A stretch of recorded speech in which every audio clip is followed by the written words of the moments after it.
Okay, so let's go ahead and start. Hi, everyone. Welcome.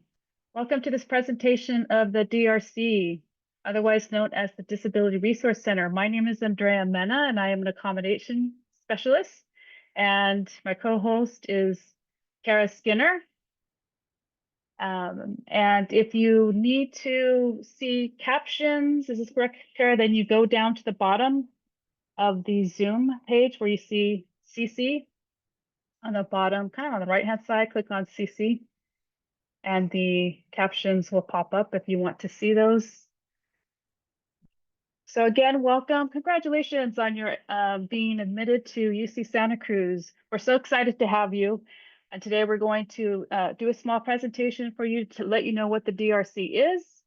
And then you'll have the opportunity to ask us questions. So let's get started. Okay, so I'm gonna try this poll option out, see if it works. Let me start it over again. Let me see. Oh, you're already answering it, huh? Okay, that's cool. All right. So the question was, are you a transfer student or an incoming freshman? Do you see this, Kara? 61 answered. So majority of you are answering, okay, we get some majority of freshmen. We got our freshmen in the lead. And then our transfer students here. Okay. That's great. So welcome, everybody. Be interesting to know. I am a transfer student myself, so I'm always interested to know if you are, for transfer students, where you all came from. So we're going to go ahead and start the presentation, the slides. You all see that? Give me a thumbs up. I don't know if you can give me a thumbs up, but I'm going to go ahead and start. You see my screen okay, Kara? Yes, I can. Okay. So again, welcome to the Disability Resource Center. We have a small information session for you. And just some housekeeping items. Please, if you have any questions, go ahead and put those in the Q&A down in the bottom, not in the chat area. So again, put your questions in the questions and answer or the Q&A, or not in the chat. We're going to answer your questions as we go, or you can also hold your questions until the end.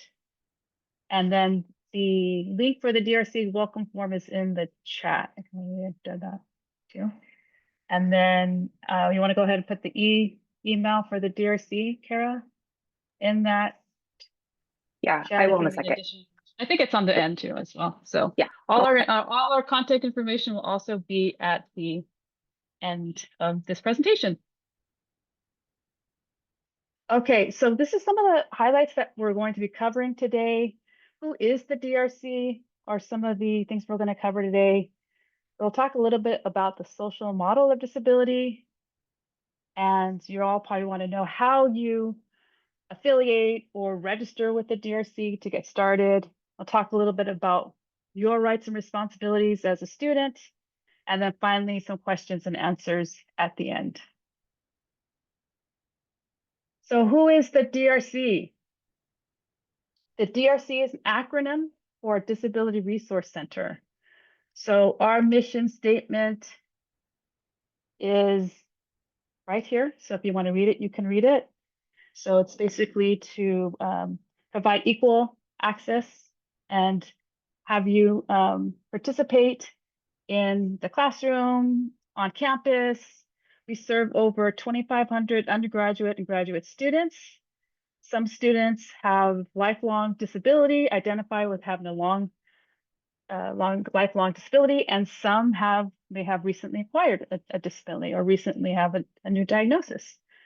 So the students at UC Santa Cruz are a diverse group that have multiple identities. And, you know, these multiple identities that students like yourself have bring really valuable experiences to our campus. And they make up an important part of the students. We work to support students with disabilities in finding an accessible academic and a cultural home at UC Santa Cruz. Okay. So what are some of the services that we provide? So some of the more services that the DRC provides are, of course, accommodations. on an individual basis for students with documented disabilities. And then we fall under the guidelines of the Americans with Disability Act, and that the ADA, or the Americans with Disability Act, defines a disability as any physical or mental impairment that substantially limits major life activities. Okay, so who we are, what makes the DRC the DRC? Some of those is some of our staff are called accommodation specialists. That's what I am, and Kara is also accommodation specialist. So we work together with you. So we all have different backgrounds and expertise. Most of us have master's degrees, and so we follow a compliance. Again, we follow the guidelines under the Americans with Disability Act, and then we ensure that the campus is compliant, and we ensure that these accommodations that you're provided with are, followed. And we support you with support, encouragement, accommodations, and resources, and how we also provide support in navigating the campus. So we're comprised of 17 full-time staff, and we are dedicated disability professionals. Many of us identify as having a disability ourselves, and we're all committed to helping you be successful, and we're all will support you in creating an inclusive and socially just campus here for you. And other departments that we have, in addition to our area, which is accommodation specialists, are auxiliary services. And this part of our staff provides assistive technology, alternative formats, communication, such as American Sign Language, captioning, note-taking, classroom services, and exam support services. That's the other part of our DRC staff.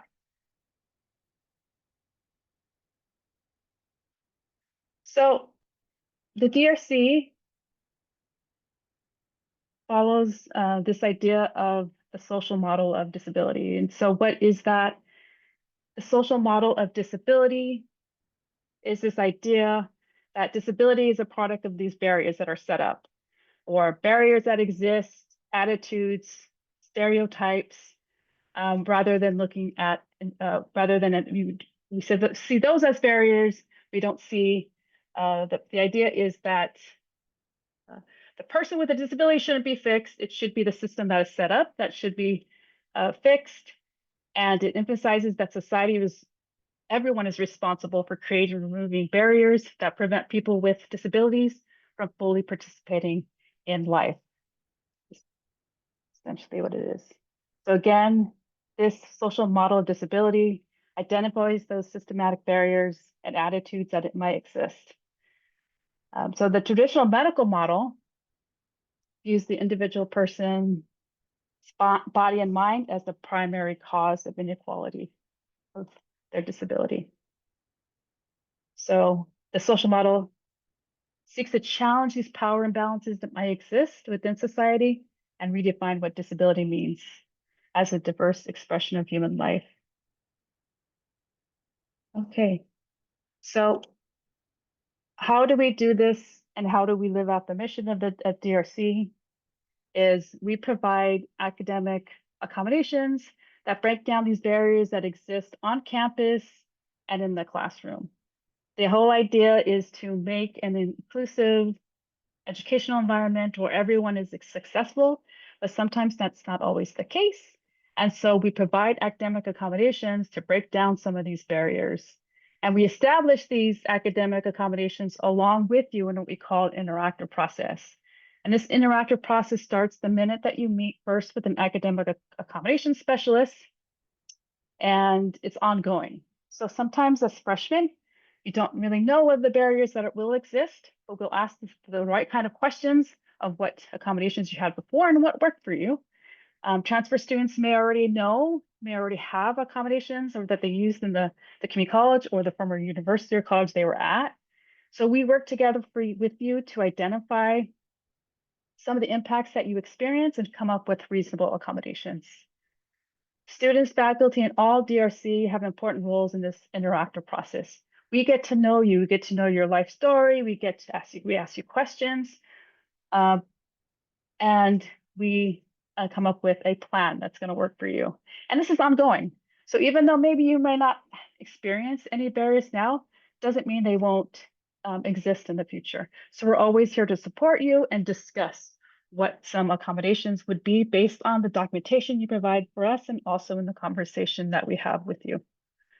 So we're all the University of California, we're all committed, the DRC is all committed to help you be successful and to provide you access to services and programs on campus. And then again, we engage in this interactive process. So the question you're probably asking is, this is good information, but how do I start? And the way you start is we call it affiliation. The same as registering with the DRC, filling out an application, we call it the affiliation process. And how you do that. How it starts is you fill out a welcome form. And it's kind of like an application that you fill out. And this provides us with general information of your backgrounds and your needs. And it also creates your profile in the system that we use, this portal that we use called AIM. So the most important thing is when you fill out the welcome form, when you go through the process, it will ask you to add documentation. So we'll go over, I believe, what documentation. If you have questions, you can add anything that you have at this time, and then we'll let you know if this is sufficient or not. So when you upload documentation, disability documentation, this ensures that your accommodations will be on a permanent status. If we think that the documentation doesn't provide us enough information, we'll let you know and give you a little bit time to get that information, but provide you provisional or temporary accommodations while you do that. The next step after you upload that documentation, you'll get sent an appointment link, and you'll be able to schedule a 1-hour appointment with an accommodation specialist. And then we'll ask you a little bit more questions about your disability history and the accommodations that you've used in the past.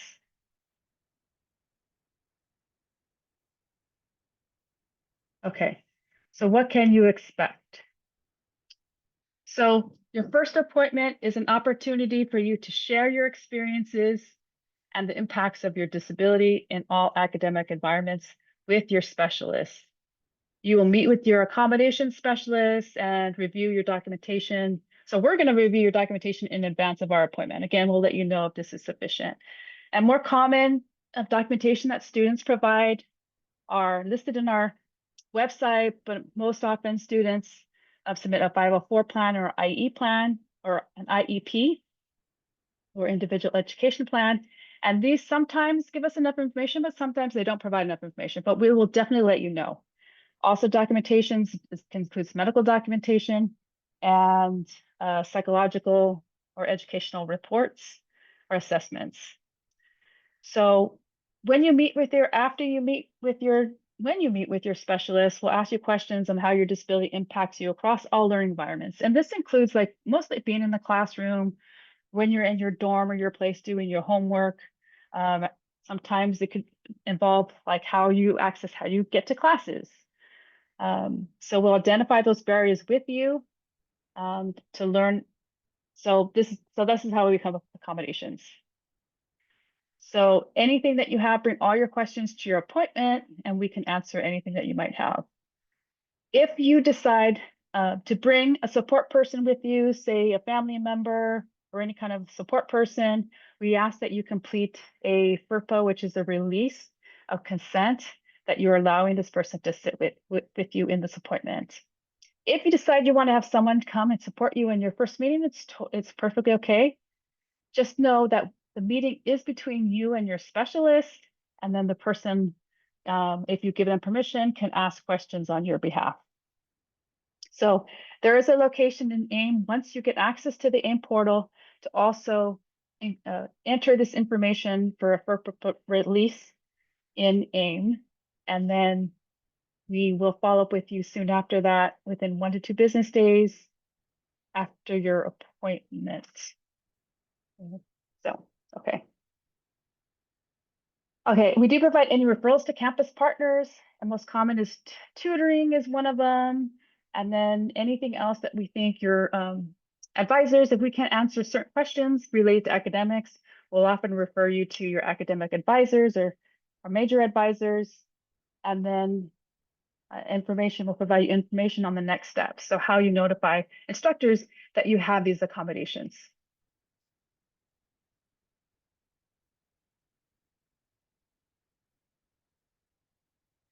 Okay, so what to expect accommodations at university.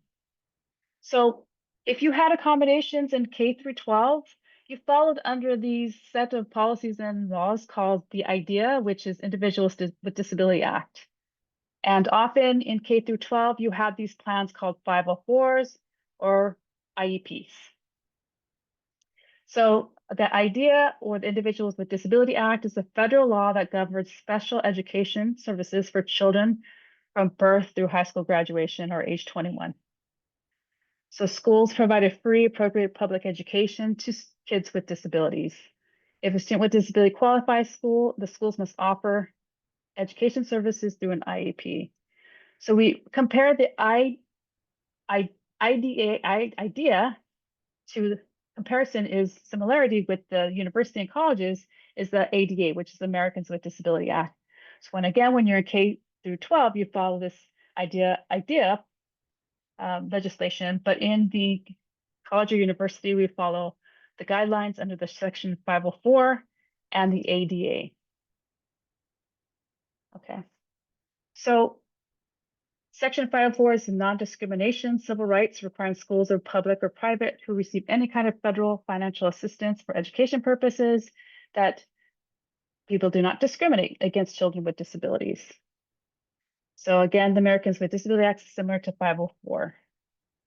So at the university level, sometimes the accommodations that you had in K through 12 don't always transfer over to a university setting. And we'll kind of let you know in this case.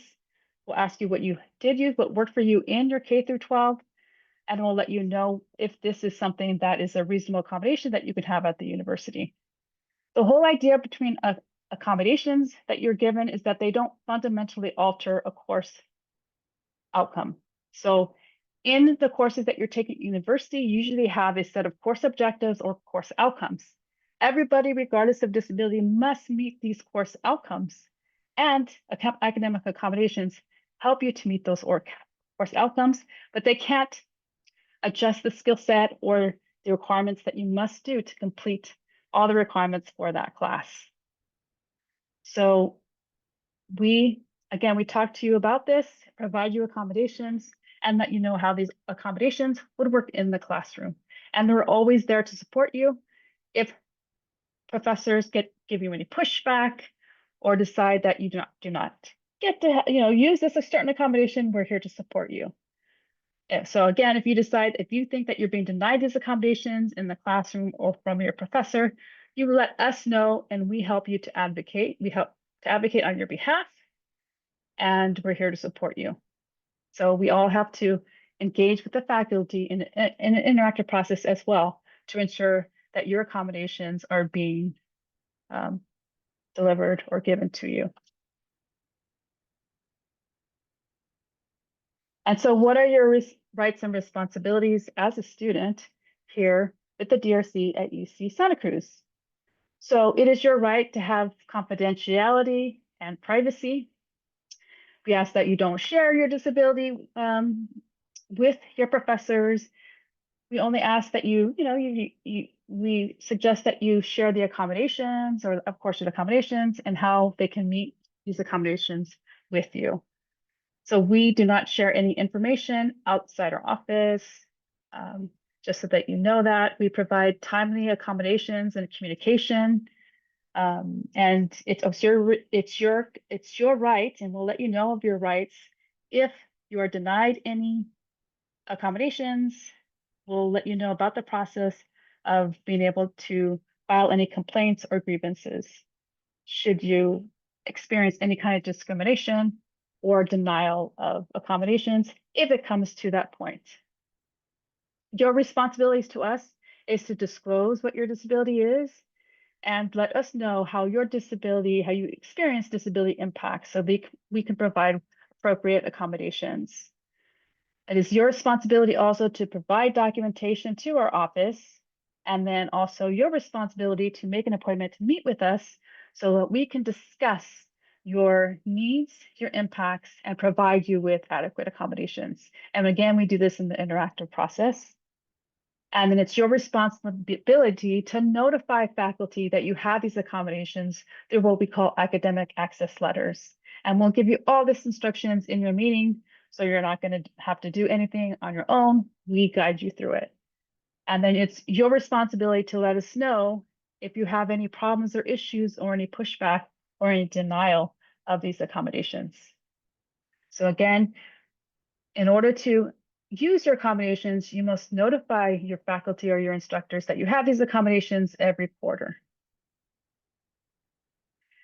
And then you must do this in a timely manner. So that's also the key. So when you enroll in classes, we recommend that you request these AE letters in a timely manner so that you're able to receive these in a timely manner. And that accommodations are not retroactive. So even if you request your AE letters late, you cannot go back and ask for accommodations for any assignments or anything that happened in the past. Okay, so I think that's it for me. It's a lot of information. So if you need to kind of process that information or if you have questions, now is the time to ask.